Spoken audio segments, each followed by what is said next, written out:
kati Donassa nawulidde mabega mbadde mbiwulira naye kati bamukwatira Nairobi kati mu kooti y'omulamuzi bamusindise kuki eri eruzira so ekyamukwasizza fayiro zigamba nti ino yakutte omuntu ow'emyaka emeka 16 naye kati ebyo ziyinza obutabigenda mu nnyo mu details nti kubanga biri mu security biri mu police so wabula tugenda kuba tubabuulira ekiddaho because tugenda kuba tufollowinga ngaffe baki ba socialize because member waffe naye nga president waabwe lwaki abantu abazzenga bagira mu bufuyo bwe buti okubeera nga abamu bafere abalala bakola emirimu takyukiridde obeeke nenyanga ogenda batika mu kibiina webale ekibuuzo ekyo olaba tosobola kubulaminga muntu kyovola kati twakolawo bode okuva mu 2020 ne tukolawo bode ne tubaligesa so that tubeerenga tubagambako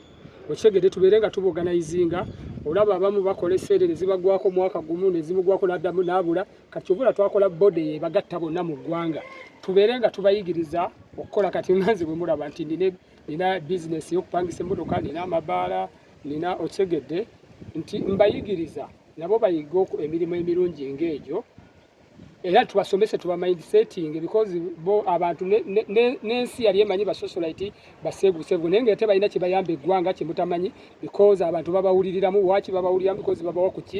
ssente ate mu nsi yonna ba socialite be bafuga ebibuga ne bakyamula n'ekibuga namwe kenyini bannamawulire be babakyamula yes bwe tujjukirako Brian White naye aliko omusaga bwe zityo ye ali ku kitaawo ennaku zino Brian White gyali kwegya emisango obujulizi kirabika abawala bakola ki babula tebakola ki tebakomawo ebyo kati ate babuzaabuza obuki obujulizi benyini abawala okitegedde so ebyo saagala biga naye Brian White yakomawo muno mu Uganda mpozi namusitopinga okukola ekkolero emikolo olw'okuba yali tazze mu ofiisi ne muyimiriza ne mugamba alina okusooka okujja tumuwa ebbaluwa ogaba ssente okujja yayagamba abawagizi be nti bajje kololo nze namusitopinga because member wange ate nalina omuwa ebbaluwa emukkiriza okukola ebyo because omuntu yena socialite tokkirizibwa kuŋŋaanya muntu nga tofunye ebbaluwa ya poliisi oba okuva ebbaluwa okuva mu ofiisi yange emunyonyo tulina ofiisi emunyonyo tulina eggulu tulina kapchorwa omwezi ogujja guno ogutandika ogw'ekkumi tugenda kugulawo Kasese n'Embaale byonna tujja kubayita era tujja kutambula wamu tuzigule ofiisi ezo byenjogera ebyo bya mwezi gujja ofiisi tugenda zigula tubeerenga lijo ne tugikoze eki tugimazeewo okukasa kati nga ne Dubai tulinayo gundi tulinayo bambasada baffe era ofiisi wali Shamimu gyali Kabana so kati mu mbeera eno omukulu Donassa tugenda muyamba mutya Donassa kugenda kufollowinga ndyeno kapeeke essaawa zino tugenda kufollowinga era tujja kuba tubabuulira bano bannamawulire baffe be ba entertainment bajja kuba bababuulira ebintu bino because always be bagatta ki mwe muwa abantu ki information from day one yes mulina abakwasiza amateeka mu kibiina mwenga tulina